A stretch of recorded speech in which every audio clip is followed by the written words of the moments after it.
Micky had been waiting all week to spend the weekend with his Grandma Baily.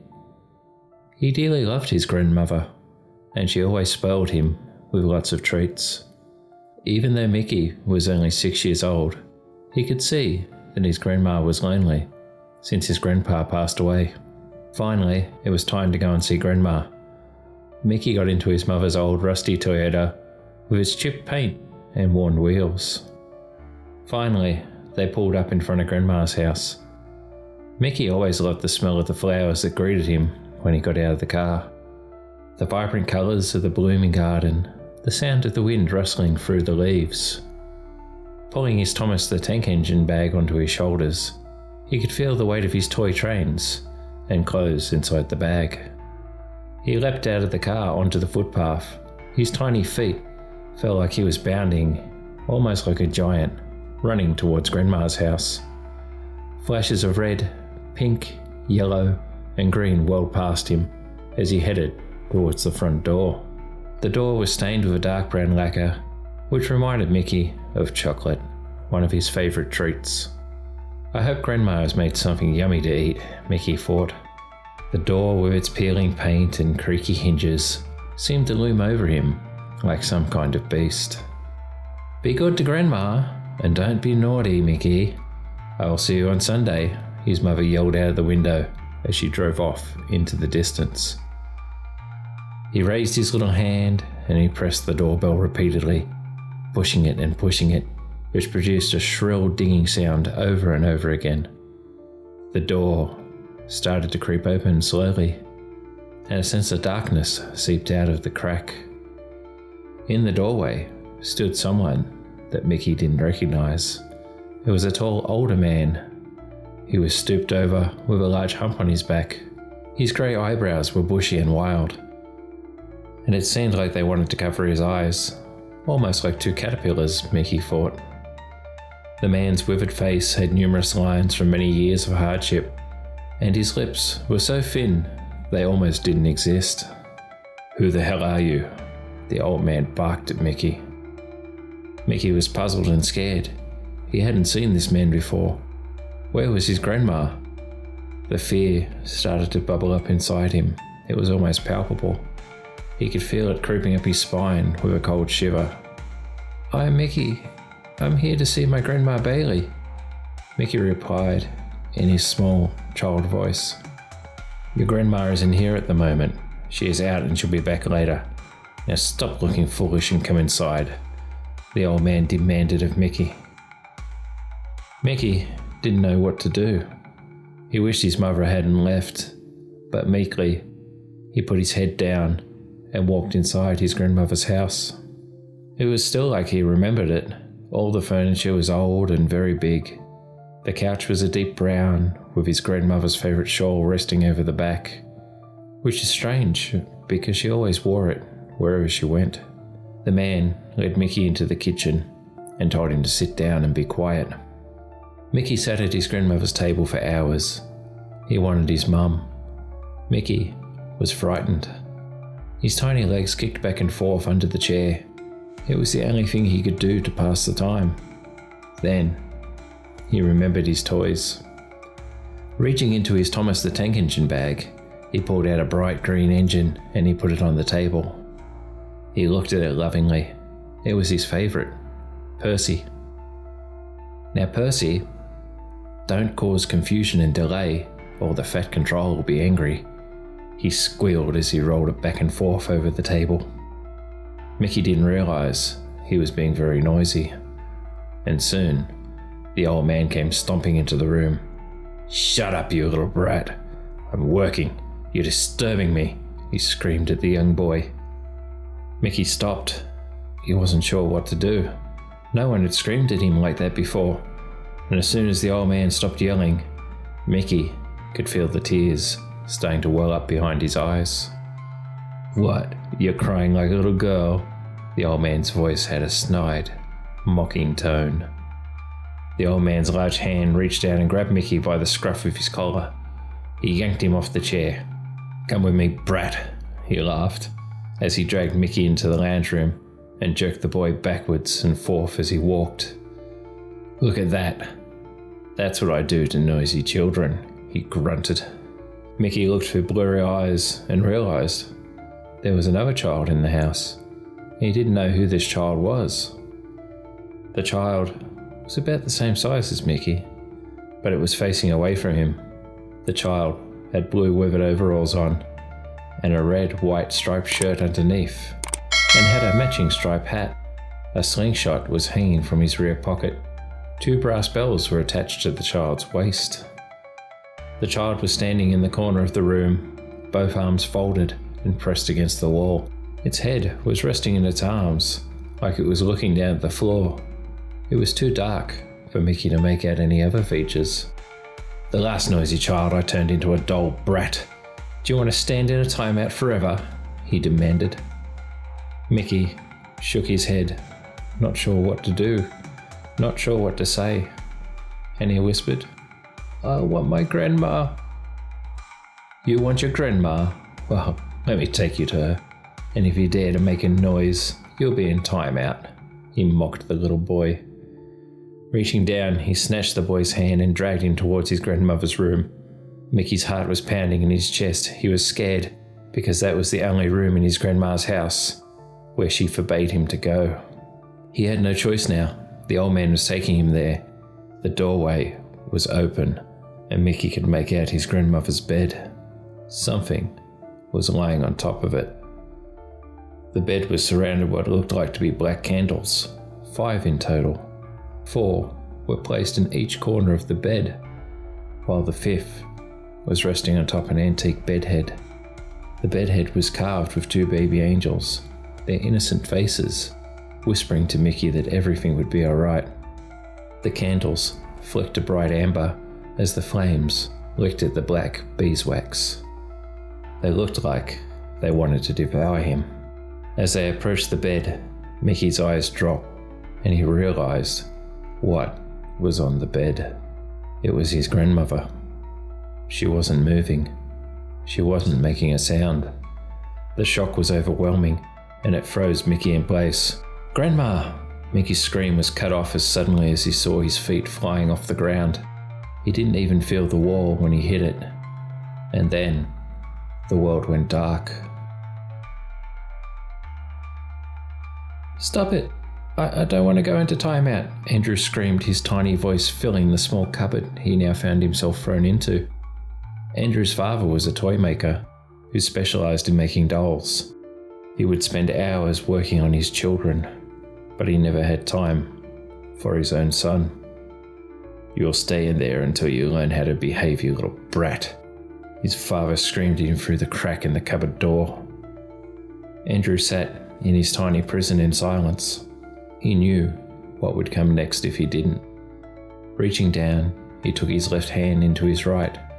He could feel soft wool against his skin. He missed it. But that's what he deserved for disturbing his father. His father, Alexander, longed for the old country and the green fields that were covered in wildflowers. After all these years, the sweet, rich, floral scent lingered in his nose. It was like being transported back to his childhood.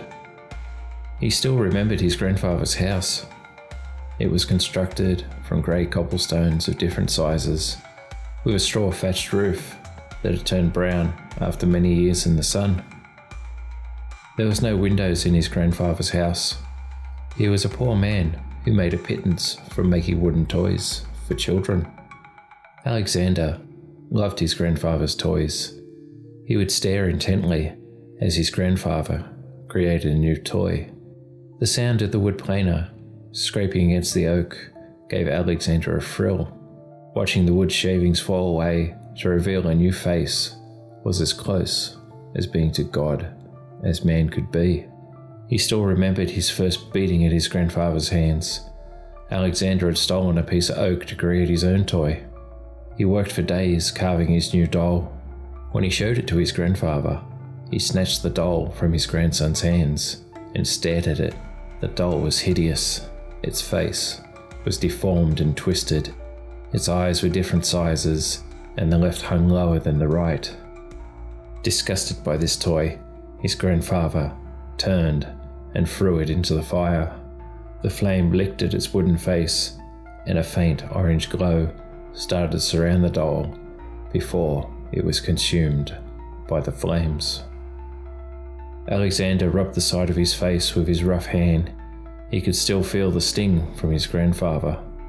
Some memories never fade, he chuckled to himself. He could swear he could still feel the blood in his mouth. Its sweet, bitter, metallic taste always made him smile. His hands were moving through the familiar dance of sewing. The needle and thread moved without an effort. They had done this thousands of times before. Alexander had improved his craft since his first beating. There were many more beatings after that.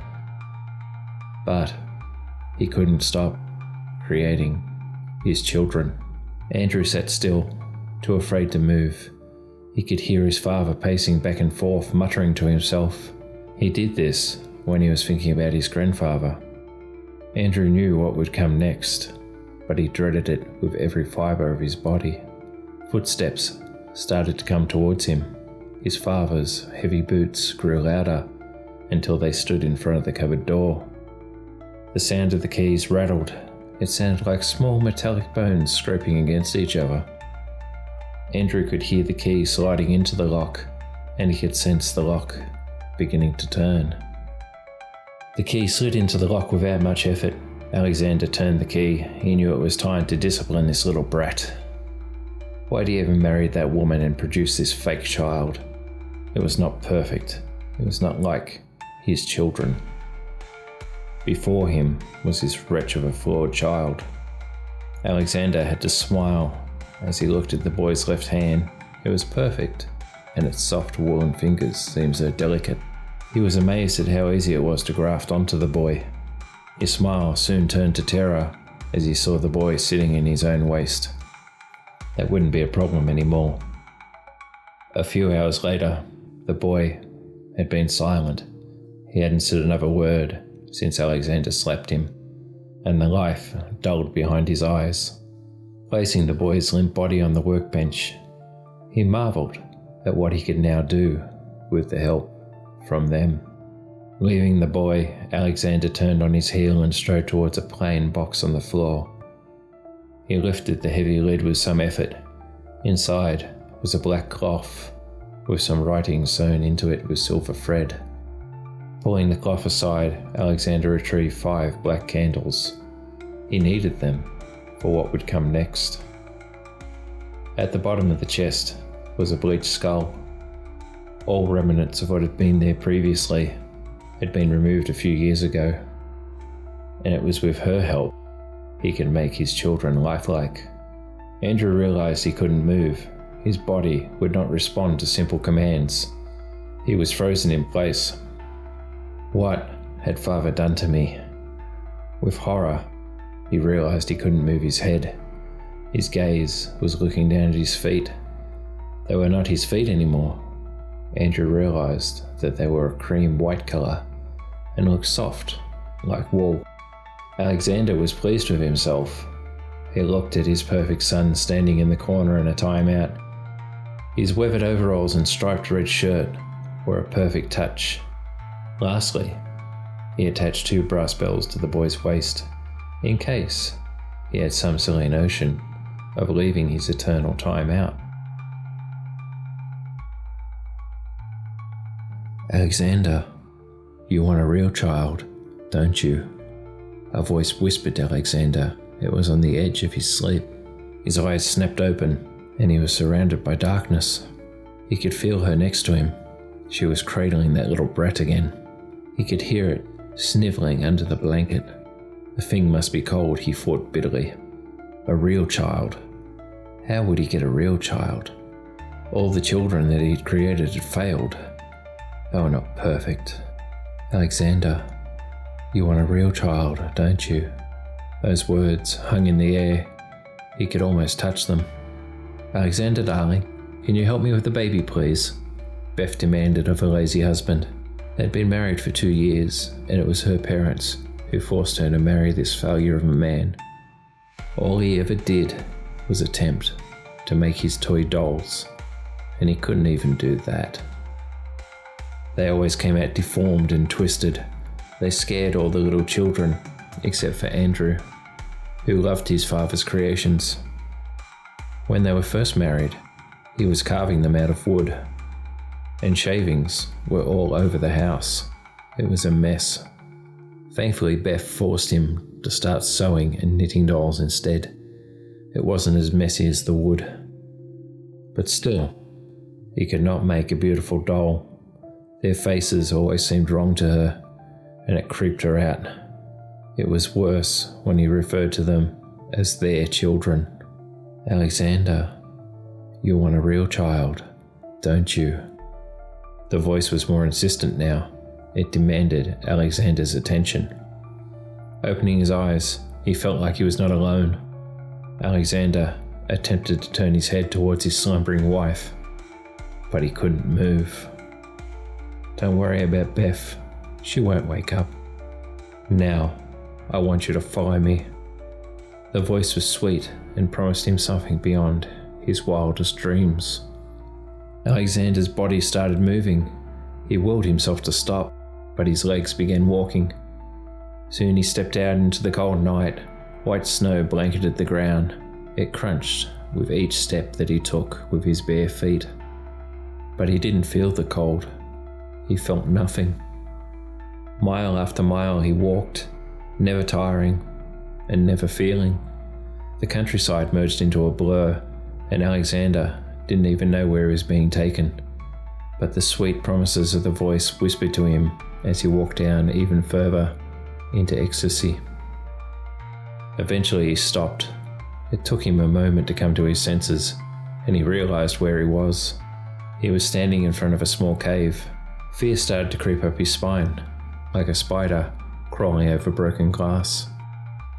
He knew this would be his last chance to flee. "Real children," echoed throughout his mind. The lure was too great for Alexander. He strode into the cave. He could feel the sharp rocks biting the soles of his feet, and Alexander cursed loudly as he felt the pain shoot throughout his entire body. He squinted his eyes and limped deeper into the cave. The light was almost too bright for him. "Come no further, Alexander," the voice boomed all around him. Frozen in fear, he didn't know what to do. He had just made the greatest mistake of his life. "Alexander, you want a real child, don't you?" The voice questioned him again. "How?" Alexander whispered under his breath. "The box." The voice returned. There was an obsidian box before Alexander. He knelt in front of it. He hesitated for a moment, but only for a moment. He reached out and he touched it. It felt cold under his fingers. He could feel the heat being sucked out of his hands, almost like the life force was being pulled out of him. The box was smooth. Alexander could not feel any imperfections on its surface. He couldn't even feel a seam between where the lid met the box. "I will let you look inside, Alexander, if you agree to my conditions. I will give you all the perfect children you want. Just agree to be mine." The voice cooed seductively. "I promise." Alexander screamed in agony as he looked down at his hands. The smell of burning flesh assaulted his nose. His eyes widened in shock as smoke came out of his hands. The pain was agony. The box was burning him. But he dared not remove his hands. Not from the box. There was a loud cracking sound as the top of the box started to open. The pain in his hands was driving Alexander to the edge of madness. The top of the box slid off, and for the first time, Alexander could make out what was inside. The pain started to fade, and he could make out 5 black candles, a silver needle, and red and silver thread through his blurred eyes. He knew what he must do to bind the pact with the voice. He reached inside, picked up the needle and silver thread. The needle felt natural in his hands, almost like he'd been born with it. Placing the point against his left ring finger. He pushed the needle through his finger without hesitation, leaving it embedded there for a moment before pulling it through, covering it with his life force. Threading the needle with a fine silver thread, he started sewing foreign words and symbols into the black cloth. Alexander had never spoken these words or seen these symbols, but somehow he knew exactly what to do. When he'd finished, he placed the cloth over the candles and sealed the box. Once again, it was perfect, without any visible flaws. He reached down and picked up the box. It felt surprisingly light for its size. He turned and started to walk out of the cave, but he heard the familiar voice in his mind. "Sacrifice her to me, and we will be as one." Alexander woke up next to his wife and that little brat. He didn't remember what happened after leaving the cave. Maybe it was a dream, he thought as he sat up in bed. Pain started to radiate throughout his ring finger as he pushed himself up. He cleared the fuzziness from his eyes, and that's when he saw the black box laying next to the bed. And he knew exactly what needed to be done. Micky's little head hurt badly. It had throbbed like someone had it in a vice. He tried to think, but his mind was fuzzy, and he couldn't hold a single thought. He tried to turn his head, but there was a sharp blast of pain that radiated from his eyes throughout his entire mind. He could feel the tears behind his eyes whenever he tried to move it. He could hear the old man shuffling around the room, his feet scraping against the floor, each step in a slow, deliberate motion. Micky's eyes started to flicker open. His world came back into view, and he saw the candles burning in the distance. He realized he was still in his grandma's room. "Grandma!" The word screamed in his mind. She was on the bed. What was he doing to her? She wasn't moving. She will be angry. She is too old. But I need this place for my children, the old man mumbled. How long has it been? How many children have we made together? They're almost gone now. The old man stopped pacing and turned sharply to where Micky was lying on the floor. It reminded Micky of a snake honing in on its next target. His eyes flickered brightly as he looked at the motionless boy on the floor. Micky closed his eyes and prayed that the old man wouldn't see him. One footstep, then another came towards him. Micky's brain was telling him to get up and run. He needed to escape from this place, or something terrible would happen. The hairs on his body stood up to attention. They could sense the threat getting closer and closer. "Stay still, Micky. Don't move. You'll be safe." A warm voice flooded over Micky, and it felt like he was being wrapped in a warm blanket. He could feel the old man beside him and sense his ragged breathing. Each breath seemed to take an eternity to inhale and exhale. Micky could feel his eyes on him. Hatred flowed from this man onto Micky, like a wave battering a rock. It was almost unbearable. There was a sharp pain starting to come from his left hand. Micky realized that the old man was standing on it and starting to increase pressure as he shifted his weight onto the little boy's hand.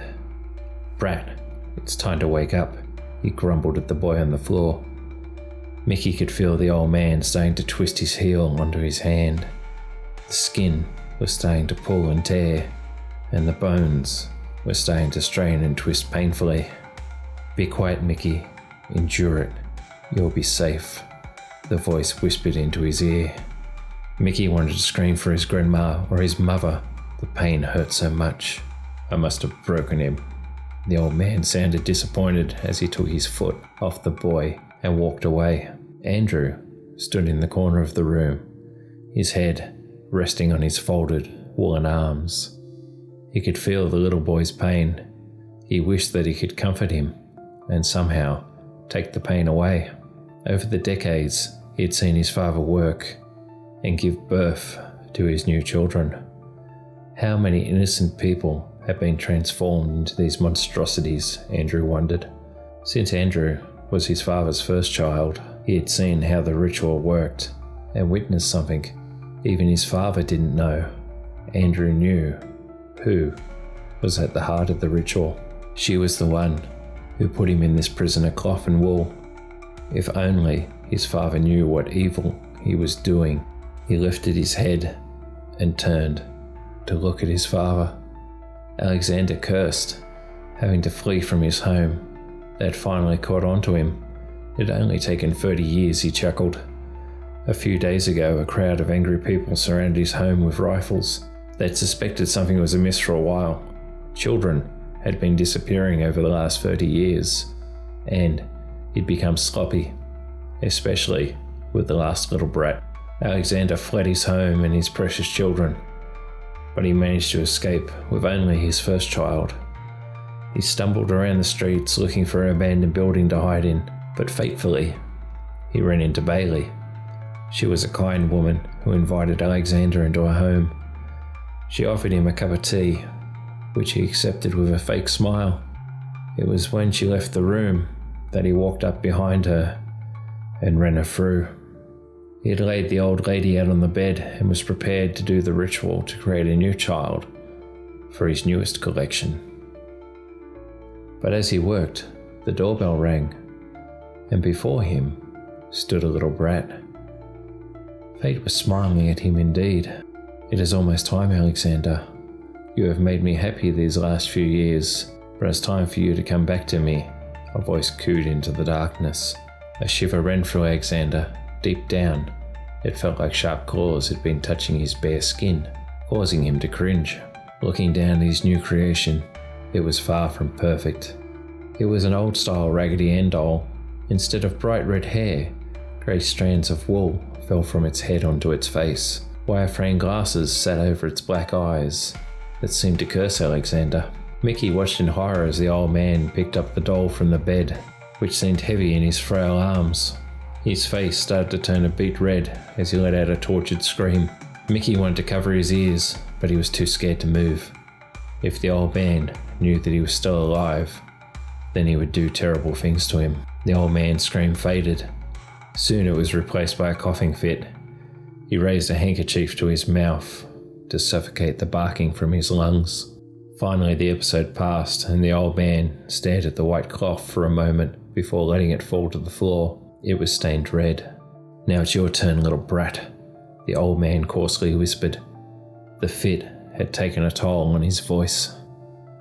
"Run," Micky's inner voice screamed as the muscles in his hands started to flex, getting ready to flee. But that same familiar warmth washed over him, and he knew exactly what he needed to do. Nothing. There was a loud crash, and Alexander spun to see what the commotion was. The black candle that was resting on the bed frame had tumbled, and now it was on its side, on the bed. The flame danced in a wild passion as it engulfed the material, but it only took a moment before the flame was touching the ceiling. A cloud of black, rancid smoke filled the air as it assaulted Alexander's nose. He had not smelled anything this horrible since he left her carcass to rot in the fields. His eyes flew backwards towards the box that held Beth's skull, the catalyst for the ritual. It wasn't there. "Just a little longer, Micky. When I tell you to run, don't look back." The sensation of a mother's love washed over him. Micky could hear the old man screaming, "No, no, no," as the candle on the bed melted into black sludge, and it was engulfed by dark flames. Alexander attempted to turn and run from the flames, but he couldn't move. He was frozen in place. Each time he tried to force his feet, they felt like they were pinned to the floor. Looking down, he saw it. 2 woolen hands had wrapped around his legs and held him tight. The sweet face of his firstborn started to twist and deform. The wool and cotton peeled away, revealing the face of a small child. It was a face that he hadn't seen for many years. Andrew growled at his father, cursing his very existence. Flames started to take Andrew's small, artificial body. Alexander realised in horror that the heat was beginning to singe his flesh painfully. "Micky, run!" the voice shrieked as Micky's little hands pushed him off the floor. He didn't feel the pain in his head anymore. His mind was clear. Micky could hear the fire behind him as he ran. The fire was enveloping everything in his path, including the old man. "Beth, is that you?" Alexander's voice was in a panic. There was a figure of a woman that seeped out of the fire, the wisps of smoke forming around her body. Alexander couldn't believe his eyes. It was indeed his dead wife. She had come back for him at his final moment. As the flames burned his flesh, the pain suddenly vanished as it ate away the nerve endings in his body. The flame was bright in front of his eyes. The woman stopped before him, her arm encircling something, or rather, someone. He realized that her arm was resting on the shoulder of a boy. His boy. "No, Beth, don't leave me, Beth." He screamed as they drifted away from him into the smoke, leaving Alexander alone with the flames. As the flames died out, nothing was left. The remnant heat was still in the room. There was a small, black charred body curled up in the floor. She looked at his remains in disgust. What a fool. Walking past what was left of Alexander, she found what she was looking for. A small, black box. The inferno didn't damage it. Reaching down, her long, slender fingers touched the top of the box. The box began to open. Without a word, the lid slid off, and inside were the thread and the needle that she had gifted the toy maker. Behind her, a gurgled sound came from Alexander's remains. It sounded like Alexander had seen better days. "Not yet, Alexander. I'm not finished with you," she cooed in her most seductive voice. Slamming the lid shut, she turned to Alexander. A smile drifted across her face. She could feel her sharp, pointed teeth starting to escape from her lips as she smiled at him. John was one of the first responders on the scene, and he started combing through what remained of the house. His respirator was feeling especially heavy today. He knew old Lady Baily, and she was one of the sweetest ladies he'd ever met. She often dropped off sweets to the firehouse, and her kindness knew no bounds. His boots crunched as he walked through the ash and soot. No one, except her grandson Micky, had survived the fire. The boy had not spoken since the emergency response teams found him. Something caught his eye as he scanned the master bedroom. The bed was burned to ashes, but sitting in the middle was a doll with no mark left on it. John lifted the small but cumbersome doll in his gloved hands. He stared at the ugly doll. It looked like an old man. Its eyes didn't align, with the left sitting lower than the right, and its lips looked deformed. It was a doll that would scare any child. "Kill me," a whisper came from the doll. Thank you for watching. I hope you enjoyed today's lullaby. If you enjoy my content, please remember to like, comment, and subscribe. And remember, keep watching for what's in the dark.